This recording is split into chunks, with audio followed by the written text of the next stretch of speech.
그래서 함께 내려가사 나사렛에 이르러 순종하여 받드시더라. 그 어머니는 이 모든 말을 마음에 두니라. 예수는 지혜와 키가 자라가면 하나님과 사람에게 더욱 사랑스러워 하시더라. 아멘. 오늘 우리 예배를 통해서 여러분의 영혼에 우리 주 예수 그리스도를 만나는 은총이 임하시기를 주의 이름으로 축원드립니다. 아멘. 요즘에 이제 계속 이슈가 되는 것 중에 하나가 우리 한국교회가 나그네 가나안 성도들이 참 많아졌다는 이제 그 사실 앞에서 많은 고민들이 있는데, 그러다 보니까 이제 이 가나안 성도들의 특징이 뭐냐면 교회에서 이제 조금 적응을 못하는 분들이 참 많다는 겁니다. 그래서 이 교회에서 예배드릴 때 갑자기 상처받았다고 이제 다른 교회에 갔는데, 여러분 그 상처받은 여러분 기도할 때 우리가 기도의 비밀 중에 하나가 있죠. 뭐냐면 요만한 문제가 기도 중에 오면 여러분 그 기도의 문제를 피해야 됩니까? 그걸 직면해야 됩니까? 직면해야 돼요. 그런데 요만한 문제 너무 힘듭니다. 주님만 피해가면 우리가 기도하신 분들은 아시겠지만 그 다음에 이 문제가 어떻게 되죠? 요만한 문제로 오는 거예요. 요만한 문제 너무 힘들어서 도망가면 다음에 어떻게 되죠? 이만한 문제로 돼가지고 오는 거예요. 그러니까 문제는요 피할 수 없는 겁니다. 여러분 내 안의 문제잖아요. 나의 문제. 그래서 이 교회에서 상처받았다고 다른 교회 가면 그 문제가 그 교회에 없냐면 이 문제가 어떻게 되죠? 이만한 문제로 또 오는 거예요. 그러다 보니까 또 이 문제를 피하려고 다른 교회에 가다 보니까 이만한 문제로 오는 겁니다. 그래서 나중에 보니까 교회에 정착하지 못하고 내가 도저히 교회에서는 은혜를 받지 못한다. 나 홀로 예배드려야겠다. 요즘에 그래서 많은 분들이 많은 그리스도인인데 방황하는 그리스도인들이 뭐 하냐면 사이버 처치를 이제 합니다. 그러니까 인터넷으로 예배드리고 텔레비전 보면서 예배드리고 미국도 되게 발달됐지만 요즘에 참 이게 심각한 문제인데 요즘에는 저기 핸드폰으로 돈을 송금할 수 있잖아요. 요즘에는 핸드폰으로도 다 핸드폰으로 얼마나 발전했는지 여러분 그거 아세요? 핸드폰으로 딱 누르면 집에 보일러가 다 켜집니다. 지금 그런 시대예요. 핸드폰을 딱 누르면 텔레비전이 딱 켜져요. 그래서 딱 집에 들어가면 벌써 이제 막 이게 보일러도 돌아가고 불도 켜지고 현관등도 핸드폰으로 지금 킵니다. 그리고 가스불 앞으로 그럴 것 같아. 가스불 내가 안 껐네 딱 누르면 가스불이 딱 꺼져요. 그런 시대가 지금 요즘 시대인데, 그러니까 요즘에 기본적으로 뭐 핸드폰으로 돈 보내고 온라인으로 다 이렇게 하는 것이 발달됐기 때문에 요즘에 은혜 받았다 해서 이제 TV 보면서 헌금 얼마 딱 받는다고 딱 하면 돈이 가요. 그런 시대가 이미 됐어요. 심지어 제가 서울에 그 모교에 있을 때 그 성도들이 이제 다른 출장 가서 예배드리는데 본교회에 헌금한다고 핸드폰으로 이렇게 딱 예배드리다가 송금하는 그런 경우도 있어서 통장으로 막 들어오는 거예요. 그런 시대인데, 그러니까 이제 굳이 교회 갈 필요가 있냐 하고 핸드폰으로 딱 누르고 헌금했습니다. 아멘. 이렇게 하는 사람들이 세계인 거예요. 그래서 21세기에 아주 심각한 문제가 뭐냐면 사이버 처치가 가능한 것이냐라는 논란이 몇 년 전부터 있었습니다. 그런데 여러분 사이버 처치가 가능할까요? 교회 안 가고 예배드린 게 가능할까요? 신학적으로는 아닙니다. 말씀에서는 그건 교회가 아닙니다라고 말합니다. 왜 그렇죠? 여러분 교회 공동체는요 기본적으로 우리의 몸이 하나님의 성전에 참여할 때 교회가 될 줄 믿습니다. 예배에 와서 이렇게 얼굴을 바라보고 여러분 그 TV 화면으로 보는 감동하고 직접 하나님의 예배 장소에서 예배드리는 감동이 틀려요. 확실히 틀립니다. 왜 그렇습니까? 예수님의 말씀은 두세 사람 모인 곳에 누가 함께 하신다고요? 우리 주님께서 함께 하신다고 했어요.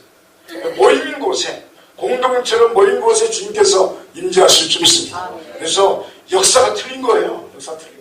TV를 보면서 눈물도 흘릴 수 있고 TV를 보면서 말씀에 깨달음도 있지만 그건 하나의 성경 공부에 지나지 않습니다. 그냥 은혜를 받는 것이요. 그런데 여러분 교회는 모여서 예배드릴 때 교회가 될 줄 믿습니다. 이 문제가요 굉장히 앞으로 지금 굉장히 많은 사람이 저도 그 얼마 전에 메일을 받았는데 목사님이 상담할 게 있어서 문의드립니다.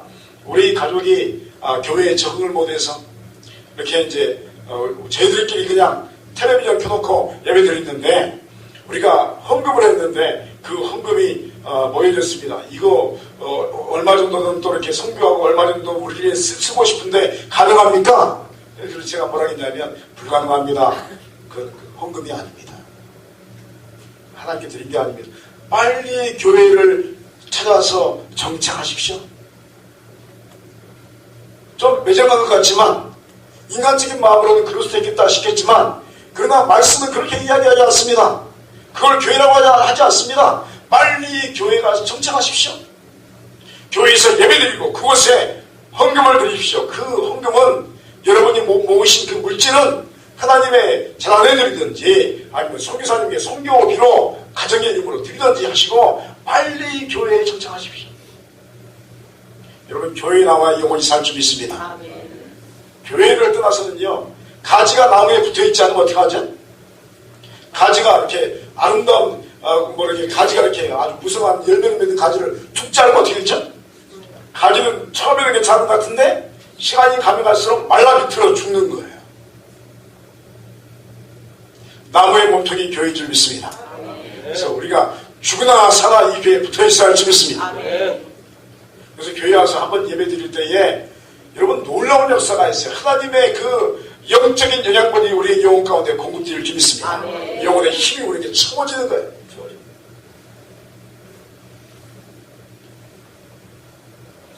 그래서 여러분 언제나 우리의 삶의 중심이 교회 공동체가 되어야 할 줄 믿습니다.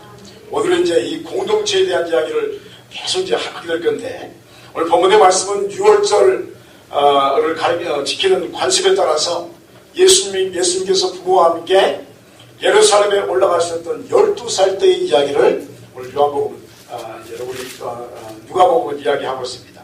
6월절이 끝나고 모든 사람들이 자기들의 집으로 향하여 가기 시작합니다. 그리고 예수님의 부모들도 자신의 고향으로 돌아가고 있었습니다. 이들은 아들 예수님이 친족들 사이에 함께 할 것이라고 생각하면서 정처없이 그냥 어딘가 있겠지. 왜냐하면 이 친족 공동체가 움직일 때 함께 움직이는 습관이 있었나 봐요. 그래서 이제 3일길을 걸어갔는데 3일쯤 돼서 아들 예수를 찾는데 예수님이 안 계신가. 요셉과 마리아가 난리 났습니다. 어디 갔냐고 막 이제 난리가 났죠. 그래서 아들 예수를 찾아서 거슬러 막 사람에게 물어보면서 내 아들 예수 못 봤냐고 하면서 계속 물어보면서 예루살렘으로 거슬러 올라갑니다. 그런데 그곳에 예루살렘의 성전에 가보니까 아들 예수가 있는 거예요. 예수님을 랍비들과 종교 지도자들과 함께 앉아가지고 그러니까 묻기도 하고 듣기도 하시는 그런 성경 말씀을 나누는 그런 모습을 하고 있었습니다. 예수님의 말씀을 질문받고 토론하는 랍비들이 감탄합니다. 어떻게 이 어린아이에게 이런 지혜가 있나? 깜짝 놀랍니다. 12살밖에 안 된 아이가 랍비들에게 시선한 충격을 줍니다. 놀라운 이야기들, 자신들이 생각하지 못했던 이 성서에 대한 새로운 깨달음이 이 아들 12살 되는 그 아이와 함께 있을 때 놀랍게 자신들의 눈을 밝히는 것을 보게 됩니다. 이 모습을 발견한 예수님의 어머니가 아이야 어찌하여 우리에게 이렇게 하였느냐 보라 내 아버지와 내가 근심하여 너를 찾았노라 하고 어머니가 책망을 합니다. 그러자 예수님께서 어찌하여 나를 찾으셨나이까 내가 내 아버지 집에 있어야 될 줄을 알지 못하셨나이까 하고 도리어 반문을 하게 됩니다. 이 어머니 마리아가 이 말씀을 마음에 둡니다. 내 아들은 하나님의 아들이라는 겁니다. 그리고 오늘 말씀은 예수는 지혜와 키가 자라나며 하나님과 사람에게 더욱 사랑스러워하시더라 라고 52절 말씀에 그렇게 기록을 하고 있습니다. 또 예수님이 또 집에 오셔서 또 그 본명에 순종하는 모습도 보입니다. 오늘 우리는 본문의 말씀을 통해서 이 전통의 습관과 이 전통의 습관이 거룩한 습관으로 바꾸어 버리시는 12세의 예수님의 모습을 우리가 뵙게 됩니다. 따라합니다. 전통의 습관이 거룩한 습관으로 바뀌어야 합니다. 많은 이들이 전통에 따라서 이 신앙생활을 합니다. 좋은 전통은 매우 좋은 것입니다. 그러나 전통이 하나의 틀이 되어지고 그것이 고착화되면 매우 좋은 전통 속에 숨겨져 있는 영적 의미의 좋은 것들이 발견되지 못하는 단점으로 변하게 됩니다. 처음엔 좋은 것이 어떤 전통이 세워졌는데 그것이 자꾸 습관화되고 굳어버리면 그 안에 처음 시작했던 좋은 정신이 사라져버리는 것입니다. 자신의 생각을 고착화시키고 자신의 생각이 어떤 틀을 형성하게 되면 처음에 우리가 예배드릴 때 여러분 예수 믿었을 때 얼마나 저와 여러분의 마음이 콩닥콩닥했습니까? 처음에 여러분 예수님 만났을 때 콩닥콩닥 하셨죠? 안 그런가 봐요? 저는 처음에 예수님 만났을 때 마음이 콩닥콩닥했어요. 제가 고등학교 2학년 때, 중학교 2학년 때 하나님을 처음 만났거든요. 처음 주님 만났을 때요, 정말로 이 불붙은 마음이, 이 쇠도 녹이시는 막 그 뜨거운 마음이 있었어요. 그런데요, 하루 일주일 예배드리고, 한 달 예배드리고, 10년 예배드리고, 20년 예배드리고, 예배를 계속 우리가 드리면 어떻게 됩니까? 어느 순간에 주님을 향한 그 콩닥콩닥한 마음이요, 굳어버리는 거예요. 고착화되는 거예요. 그래서 기도는 하긴 하는데 기도에 역동성이 없어요. 말씀을 듣는데 우리 마음에 설레임이 없어요. 주일 예배 드리긴 드리는데 그냥 습관적으로 앉아있는 거예요. 이 종교인이 되는 겁니다. 그래서 신앙생활은 여러분 매너리즘에서 항상 탈피해야 하는 개혁적인 성향을 가져야 할 줄 믿습니다. 끊임없이 변화가 돼야 합니다. 자신의 생각을 고착화시키고 단단하게 만들기보다는 하나님의 뜻 앞에서 자신의 생각을 깨트리는 자기 부인의 역사가 매일매일 있어져야 할 줄 믿습니다. 그러므로 오늘 본문에서 우리는 예수님의 우리를 향하신 이 전통의 습관에 대한 거룩한 습관으로 변화를 요구하시는 새로운 메시지를 우리가 듣게 됩니다. 12세의 예수님은 성전에서 듣기도 하시며 또 질문도 하셨습니다. 오늘날도 예수님은 교회에서 듣기도 하시며 또 묻기도 하시며 우리의 마음의 생각에 대한 질문과 답변을 해주시는 주님이 우리 주 예수 그리스도인 줄 믿습니다. 하나님은 예배를 통해서 말씀하시고요, 기도를 통해서 말씀하시고요, 말씀을 읽을 때 또 이야기하십니다. 이 질문과 답변의 역사는 우리의 굳어버린 생각을 날로 설게 하는 것입니다. 46절로 47절에 사울의 성전에서 만난 그가 선생들 중에 앉으사 그들에게 듣기도 하시며 묻기도 하시니 듣는 자가 다 그 지혜와 대답으로 대답을 놀랍게 여기더라 라고 말씀하고 있습니다. 예수님이 성전의 유월절을 지키기 위해서 나가셨을 때의 유대 사회에는 하나의 고착된 틀로 그냥 굳어져 버린 그런 사회였습니다. 형식을 아주 중요하게 생각했고 정신보다는 겉모습을 중요하게 생각했습니다. 거룩은 옷의 땅에 대해서 옷을 아주 거룩하게 랍비들이 입고 있었습니다. 그래서 종교적인 예식의 모양과 또 진행 방식에만 치중했던 때가 예수님이 유대 땅에 오셨을 때의 그 예루살렘 성전의 중심에 그 예적 속에 있었습니다. 말씀을 읽을 때에도 장로의 유전이라는 그 해석의 틀을 따라서만 해석했고 그 안에서만 안주했습니다. 그래서 도무지 변화가 없는 예루살렘이었습니다. 악이 성행하고 또 부조리가 가득해도 이 종교 지도자들은 지금까지 저어온 틀을 벗어버릴 생각을 하지 않았습니다. 자신들이 지금까지 지켜왔던 행동과 양식만을 고집했습니다. 내 아버지가 내 할아버지가 이렇게 가르치기 때문에 그대로 행해야 한다. 그대로 행하는 것이었습니다. 그런 곳에 예수님께서 홀로 남으셨습니다. 그리고 랍비들과 이야기를 하기 시작하셨습니다. 그들의 생각이 너무 고정된 틀에서 벗어나지 못함에 대해서 지적하기 시작했습니다. 12살의 어린아이가 랍비들을 지적하기 시작합니다. 잘못된 전통이 자신들의 눈을 어둡게 했음을 지적하기 시작합니다. 왜냐하면 지금 장로의 이조는 에스라 전통의 올바른 말씀의 회복에서 한참 벗어난 이단적인 사상이기 때문에 그렇습니다. 바벨론 포로가 3차례에 걸쳐서 이제 그 귀환이 되게 됩니다. 그때 에스라 이 선지자가 이 랍비의 말씀의 전통의 선지자가 말씀을 가르치기 시작하죠. 말씀으로 돌아와야 한다고. 그때는요 말씀을 제대로 해주겠습니다. 말씀이 어려워도 그 말씀을 그대로 그들이 공부를 했습니다. 그러면서 기도하면서 회개하면서 예루살렘 성전을 회복시켰습니다. 그런데 사람들의 마음에는 항상요 타협하는 마음이 굉장히 심합니다. 아무리 좋은 것도 내가 불편하면 타협하고 싶은 거예요. 타협했어요. 좀 쉽게 만듭시다. 좀 신앙생활 좀 대충 합시다. 이 말이에요. 여러분 요즘에 아주 좋은 말이 호도된 그 말들이 많습니다. 예를 들어서 은혜롭게 합시다.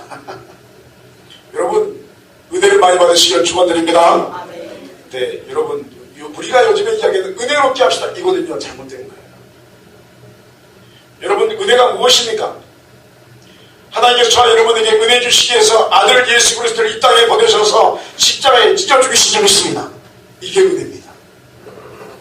은혜는 아들 예수를 죽인 거예요. 복음이 뭡니까?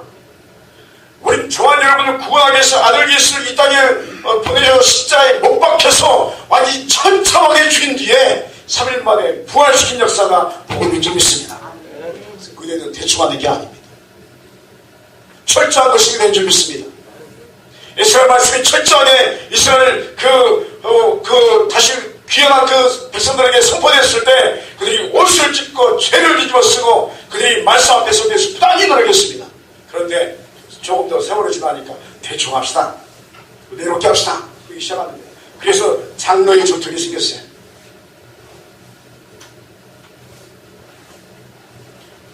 자신들이 잘못된 길에 서 있는지 전혀 알지 못했습니다. 그런데 12살에 예수가 와가지고 자신들에게 주문을 하는데 자신들이 답변을 못하는 거예요. 사람들이 놀라워했습니다. 사람의 생각에서 나눌 수 없는 이야기들이 자신들의 귀에 들리기 시작했습니다. 그들은 약간 충격을 받기 시작합니다. 어린 나이에게서 새로운 말씀에 대한 이해와 새로운 깨달음을 얻기 시작했습니다. 그건 뭐냐면 오리지널 말씀으로 되돌아가는 겁니다. 사랑하는 여러분, 교회에서의 신앙생활은 묻고 이야기하고 질문하면서 새롭게 얻게 되는 깨달음이 충만한 곳이 되어야 할 줄 믿습니다. 교회의 생활은 깨달음이 충만한 생활이 되어야 됩니다. 삶을 살아가고 신앙생활하는데 깨달음이 전혀 없다면 여러분 문제가 있는 거예요. 말씀을 접할 때마다 저와 여러분의 심령에 깨달음이 주어져야 할 줄 믿습니다. 여러분 그 깨달음이 말씀이기 때문에 그 깨달음이 우리 주 예수 그리스도이기 때문에 그렇습니다. 예배 드릴 때마다 오 주여 오늘도 나에게 한 말씀을 더하여 주옵소서. 따라했습니다. 주님 나에게 한 말씀을 주시옵소서. 예배 한번 드리는데 깨달음이 나에게 하나가 한 말씀이 오게 되면 그 말씀이 저와 여러분의 영혼을 살리시고 있습니다.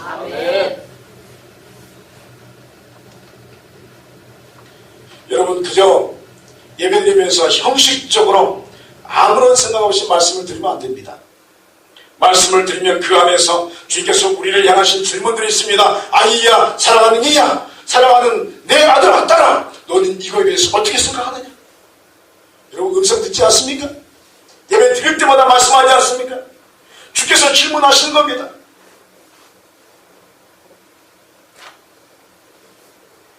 여러분 이 질문에 여러분이 답하시기 바랍니다. 주님께서 응답을 기다리십니다. 놀라운 이야기 아닙니까? 우리가 보통 그렇게 생각하죠. 우리가 기도하면 하나님이 응답해 주실 줄 믿습니다.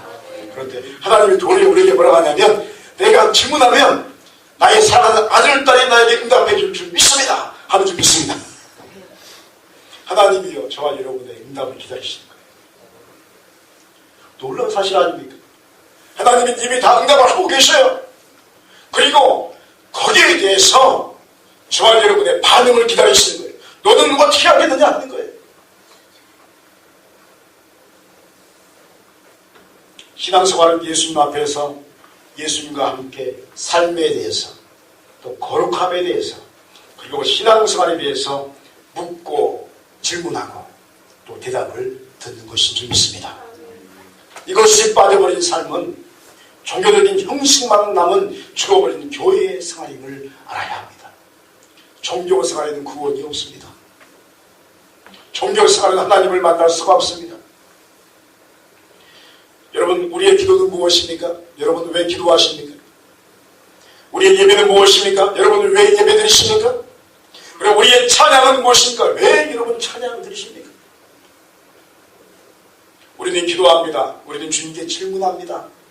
그리고 나의 한계에 있는 이 생각에서 벗어나서 하나님의 무한하신 말씀의 깨달음을 얻게 해달라고 간청하는 것이 우리의 기도인 줄 믿습니다. 주여, 내 생각으로는 도저히 이해되지 않습니다. 내 능력으로는 도저히 살아갈 수 없습니다. 내 생각과 내 능력이 아닌 하나님의 생각을 부어주시옵소서. 내 안에 들어와야지. 그래야지 살아나는 거 아닙니까? 내 능력으로는 이 현실을 깨뜨릴 수가 없습니다. 그러하오니 성령의 능력을 부어주셔서 이것을 넘어가게 하여 주시옵소서. 그렇게 기도하면 하나님께서 깨달음 주실 줄 믿습니다. 어떻게 살아야 잘 사는 것인지, 어떻게 생각하며 세상을 바라봐야 행복하고 올바른 삶을 살아갈 것인지를 주께서 말씀하여 주시는 겁니다. 우리는 이런 역사를 예배를 통해서 접하게 됩니다. 기도의 완성은 예배를 통해서 이루어지게 되는 것입니다. 우리의 개인적인 깊은 기도는 예배를 통해서 꽃이 필 줄 믿습니다. 그러므로 여러분, 기도하는 여러분 되시길 소원합니다. 여러분, 끊임없이 기도하십시오. 말씀을 붙들고 기도하십시오. 찬송하며 기도하십시오. 그러면 예배가 여러분의 영혼의 꽃으로 가득할 줄 믿습니다.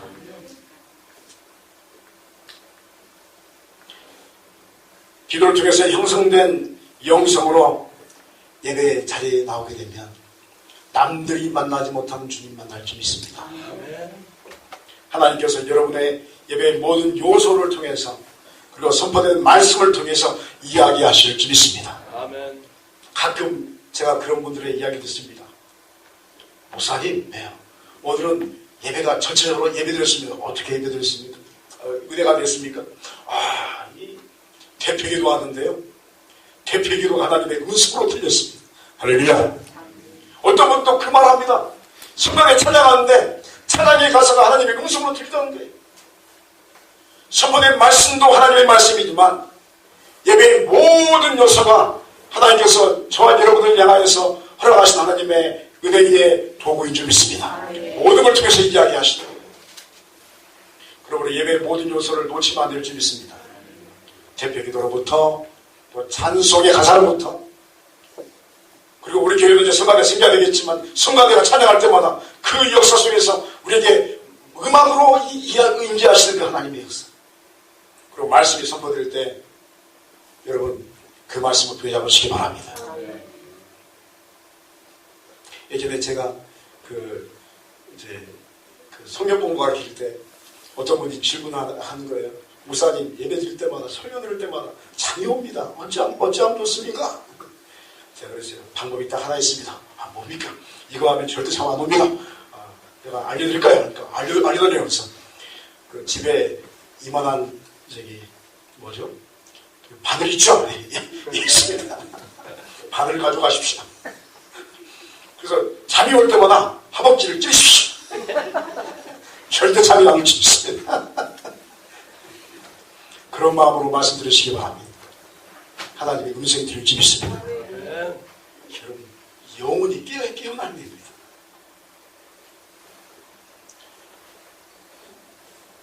여러분, 그렇게 주님을 만나면, 이런 만남은 우리에게 찬송의 감격을 허락할 줄 믿습니다.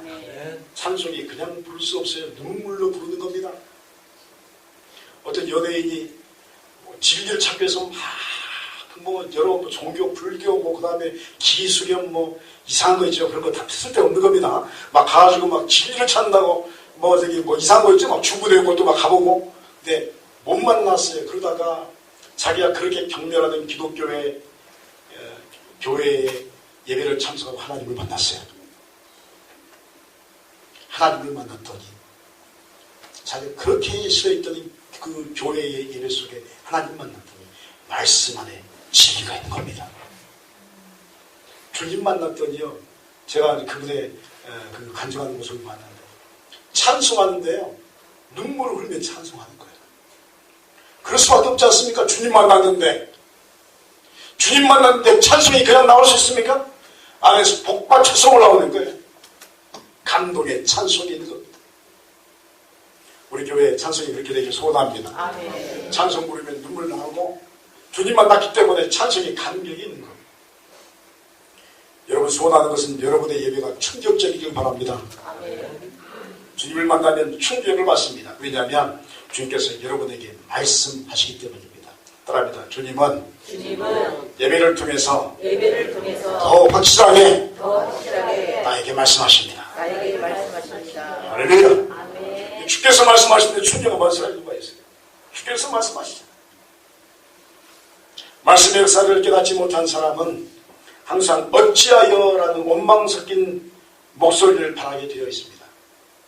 왜냐하면 불신앙의 어찌하여는 예수님을 만나지 못한 목소리이기 때문입니다. 48절에 그의 부모가 보고 놀라며 그의 어머니는 이르되 아이야 어찌하여 우리에게 이렇게 하였느냐. 보라 내 아버지와 내가 근심하여 너를 찾았노라. 이렇게 말씀합니다. 많은 신앙인들에게 근심이 있습니다. 우리 소리교회는 근심이 없는 줄 믿습니다. 네, 다른 교회 다 근심이 있습니다. 저도 근심이 있어요. 그게 근심이 있어요. 예수를 믿어도 근심이 이상하게 예수 믿으면 근심이 사라질 줄 알았는데 근심이 있어요. 원래 인생을 살아간다는 것 자체가 근심의 문제를 안고 살아가는 것입니다. 산 넘어 산이요, 물 넘어 물입니다. 파도가 하나가 지나가면 더 큰 파도가 오는 겁니다. 그런데 이상한 것은 예수님을 믿지 않는 자들의 근심과 예수님을 믿는 자들의 근심에는 약간의 차이가 있습니다. 똑같은 근심 같은데 색깔이 틀립니다. 그것이 무엇입니까? 그것은 세상 사람들은 자신들이 무엇을 근심하는지 알지 못하는 근심 속에서 근심합니다. 알지 못하고 그냥 근심하는 겁니다. 인생이 그러니까 근심하는 겁니다. 반대로 그리스도인들은 내가 왜 근심하는지 알기에 그 근심 속에 빠지면서 기뻐하는 것입니다. 여러분 그렇다면 그리스도인의 근심은 무엇입니까? 그 근심은 바로 예수님을 만나지 못하고 발견하지 못한 내 영혼의 상태 때문에 근심하는 것입니다. 하나님 만나지 못하니까 근심하는 거예요. 여러분 주님 만나면 여러분의 근심이 다 사라질 줄 믿습니다. 아멘. 내 문제가 아무리 커도 하나님 만나면 다 해결될 줄 믿습니다. 아멘. 문제는 못 만나서 문제잖아요. 못 만나서. 예수님의 부모님들은 아들 예수님을 찾지 못했습니다. 아니 예루살렘을 떠날 때에 아들 예수님을 처음부터 찾지 않았습니다. 어딘가 친족들과 함께 고향으로 돌아갈 예수님이 있다고 생각했습니다. 아들은 어딘가 누군가와 함께 있을 것이다 라는 생각은 이들에게 상당히 당황스러운 결과를 안겨주었습니다. 왜냐하면 어딘가 누군가라는 생각은 그저 막연한 이야기이기 때문입니다. 아들 예수가 어딘가 누군가와 함께 지금 가고 있겠지. 이들은 예수님을 확인했어야 합니다. 어디 있는지. 그런데 3일 길을 걷다가 그제서야 아들을 예수를 찾는데 없는 것입니다. 하나님 어찌하여 우리에게 이런 어려움을 주십니까? 하나님의 아들을 우리에게 주셨지 않습니까? 어찌하여 예수가 없습니까? 찾고 찾은 몸부림을 3일을 행하게 됩니다. 그리고 예루살렘 성전에 왔더니 떡하니 아들 예수님이 랍비들과 성수에 대해서 막 논하는 모습을 보게 됩니다. 깜짝 놀랍니다. 이때 이들의 입에서 나온 말은 어찌하여 하는 말입니다. 어찌하여. 사랑하는 여러분요, 우리의 신앙생활에도 이 같은 고백이 자주 나오지 않습니까? 우리 주님의 교회에 발을 붙이고 신앙생활하는데 어딘가에 예수님께서 계시겠지 라는 막연한 생각으로 믿음생활을 하지 않습니까? 예수님은 보니까 다른 사람들과 함께 하시고 계신 것 같다. 다른 사람에게 예수님께서 역사하시네. 그래서 예수님이 계시네. 이렇게 생각하지 않습니까? 그런데 여러분들 생각해 보십시오. 다른 사람과 함께하고 있는 예수님이 당신과 무슨 상관이 있습니까? 다른 사람에게 은혜를 주시는 하나님의 역사가 나와 무슨 상관이 있습니까? 예수님은 나와 함께 해야 할 줄 믿습니다. 아멘. 할렐루야. 아멘. 제가 목소리 큰 게 이럴 때 딱 좋습니다.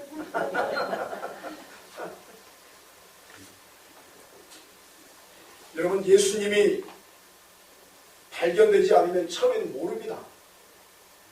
예수님이 나와 함께 한다고 생각하는 겁니다. 그저 교회만 왔다 갔다 하는데 어느 순간 영혼의 문제가 내 안에 생겨납니다. 충격을 받습니다. 그리고 주님을 찾습니다. 그런데 주님이 계시지 않으십니다. 예수님을 만나지 못하면 우리의 입에서는 항상 어찌하여라는 탄식이 나옵니다. 그런데 여러분요, 지금이라도 여러분과 함께 하시는 예수님이 발견되지 않으시면 어찌하여라고 탄식하시기 바랍니다. 여러분, 영혼의 탄식을 해내야 됩니다. 주님을 만나지 못하고 발견하지 못한 교회 생활이 얼마나 재미가 없고 또 의미가 없겠습니까? 신앙생활을 하는데 얼마나 여러분 어려움을 줍니까? 예수님 만나지 못하니까 모든 것이 다 시험덩어리입니다. 그러나 여러분이요, 예수님을 발견하는 순간, 그리고 그분을 만나는 순간 여러분의 영혼의 기쁨이 넘칠 줄 믿습니다. 영혼의 탄성이 흘러 넘치는 겁니다.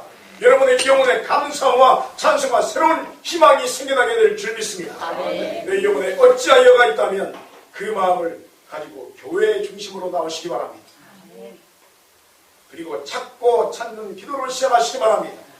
그게 하루길이 걸릴지라도 혹은 일찍길이 걸릴지라도 그리고 3일길이 걸릴지라도 주 예수 그리스도를 만나야 할 줄 믿습니다. 아멘. 여러분이 예수님을 발견하면 놀라운 말씀의 깨달음의 역사가 여러분의 영혼에 허락될 줄 믿습니다. 아멘. 그뿐 아닌 많은 이들이 예수님의 말씀에 녹아내리고 새로운 희망을 얻고 새로운 은혜를 받고 있음도 발견하게 될 줄 믿습니다. 그때 기뻐할 수 있는 겁니다. 야, 내 안에 계신 예수님이 저 영혼도 역사하시는구나. 기쁨이 배가 될 줄 믿습니다. 아멘. 주님을 찾는 자에게 이 같은 은총이 임할 줄 믿습니다. 주님은 오늘도요, 저와 여러분을 만나고 싶으셔서 이야기하고 싶어서 안달나신 분이 우리 하나님이신 줄 믿습니다. 아멘. 이야기하고 싶은 거예요. 예수님을 발견한 자신의 부모를 향하여 예수님은 어찌하여라고 도리어 책망의 깨달음을 부모에게 허락하셨습니다.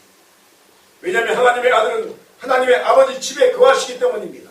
49절에 예수께서 이르시되 어찌하여 나를 찾으셨나이까? 내가 내 아버지 집에 있어야 될 줄을 알지 못하셨나이까? 라고 말씀하고 있습니다. 예수님의 부모님들은 아들 예수를 찾기 위해서 애타는 심정으로, 낙심한 심정으로, 그리고 절망적인 몸부림을 치면서 온 동네를 뒤지며 예루살렘에 도착하게 되었습니다. 그런데 아들 예수님이 성전에 계신 겁니다. 아들을 향한 몸부림을 아시는 주님께서 자신의 육신의 부모를 향한 첫 마디의 말씀이 뭐냐면 어찌하여 하는 말이에요. 어찌하여. 하나님의 아들은 마땅히 하나님의 거하는 것이 당연한 것입니다. 그러므로 호들갑 떨지 않고 예수님을 찾기 위해서는 곧바로 예루살렘 성전을 향하면 되었을 것입니다. 예수님의 부모님들은 기본적으로 자신의 아들이 하나님의 아들임을 잘 알고 있었습니다. 계시가 임했고 또 마리아를 통해서 예수님이 이 땅에 오셨지 않습니까? 동정녀 탄생을 경험한 일이었습니다. 하나님의 초월적인 역사가 무엇인지 잘 아는 사람들이었습니다. 자신들은 하나님의 아들을 맡아서 키워내야 하는 사명을 가진 자들임을 잘 알고 있었습니다. 좀 편합니다. 이 목소리가 그냥 제가 올라갔다 내려갔다 하나님이 훈련시키는 것 같아요. 여러분, 예수님 하나님의 아들이신 줄 믿습니다. 아멘. 하나님의 아들이셨습니다. 그러므로 아들이 보이지 않으면 하나님 아버지의 집에 계실 것을 확신하고 차가운 마음으로 성전을 향하면 됐습니다. 그런데 이들은 너무도 불안하고 아들이 어떻게 되었을까 하는 걱정에 온통 지옥 같은 녀석을 거슬러 올라갔습니다. 사랑하는 성도 여러분이요, 주님을 우리는 어디에서 확실하게 만날 수 있습니까? 바로 주님의 교회에서 만날 수 있습니다. 아멘. 교회에서 만나는 겁니다. 주님을 어디에서 확실하게 볼 수 있습니까? 뵐 수 있습니까? 주님의 예배에서 선포되어진 말씀을 통해서 주님을 만나게 될 줄 믿습니다. 아멘. 우리는 교회에서 기도하고 가정에서 기도하며 우리의 기도의 자리에서 기도합니다. 우리의 모든 기도에서 주님을 만나게 될 줄 믿습니다. 아멘. 그런데 많은 이들이 참 이상하게 예수님을 찾습니다. 예수님은 매우 특별한 곳에 계실 것이라고 착각을 많이 합니다. 어느 곳에 신령한 곳에 가면 그 예수님 만날 수 있어. 네, 여러분, 주님은 바로 이 자리에 함께할 줄 믿습니다. 아멘. 여러분의 심령 가운데 지금 말씀으로 임한 줄 믿습니다. 아멘. 우리의 믿음이 살아 움직이는 교회에서 우리는 주님을 찾아야 하고 말씀으로 주님을 만나야 하며 우리의 기도로 주님께 나아가면 주님께서는 우리의 믿음의 몸부림 위에 임재하시고 말씀을 시작할 줄 믿습니다. 다른 곳에서 예수님 찾지 마십시오. 특별한 곳에서 예수님 찾지 마십시오. 여러분의 교회가 주님을 만나는 통로인 줄 믿습니다. 따라합니다. 송림교회는 송림교회에서 주님을 만나야 합니다. 할렐루야. 오늘 주님은 우리에게 어찌하여 라고 책망하십니다. 내가 내 아버지 집에 있어야 할 줄 알지 못하셨나이까 라고 저한 여러분에게 말씀합니다. 그렇습니다. 하나님 아버지의 집에 주님은 역사하시고 두세 사람이 모인 곳에 함께 해주시겠다고 언약하셨습니다. 그러므로 여러분이요 바로 이 자리에 주님께서 우리와 함께 하십니다. 다만 우리에게 필요한 것은 이곳에 함께 하신 주님께 집중하는 믿음입니다. 여러분의 육체가 교회에 와 있고 여러분의 영혼 중심에 성전이 허락되었다면 이제 여러분의 모든 영과 혼과 육의 감각을 우리 주 예수 그리스도께 집중시키시기를 간절히 소원합니다. 아멘. 주님 나에게 말씀하여 주셔서 주의 좋은 일 듣겠습니다. 주님 나의 영혼의 주님의 음성을 듣게 해주십시오. 아버지의 자녀가 듣겠사오니 예수 그리스도의 이름으로 내 눈과 귀를 열어주시옵소서. 주님께서 여러분의 간절함과 또 집중력 있는 예배와 기도의 말씀의 깨달음과 깊은 평화의 음성으로 말씀하기 시작할 줄 믿습니다. 오늘 우리는 12세 때의 예수님의 성전 사건을 잠시 살폈습니다. 우리는 말씀을 통해서 우선 전통의 잘못된 습관을 깨뜨릴 것을 명령하시는 깨달음을 얻게 되었습니다. 형식적인 예배가 아닌 역동적인 예배가 되기 위해서 거룩한 습관을 가져야 합니다. 그리고 이 거룩한 습관을 가지고 주 앞에 가게 되면 우리에게 오늘 또 묻고 질문하시는 예수 그리스도를 만나게 될 줄 믿습니다. 여러분 교회에서 예배를 통해서 기도를 통해서 찬송을 통해서 온 마음으로 주님께 집중하십시오. 주께서 역사하실 줄 믿습니다. 이 은총이 여러분의 영혼 가운데 임하기를 주의 이름으로 축원드립니다. 기도하시겠습니다.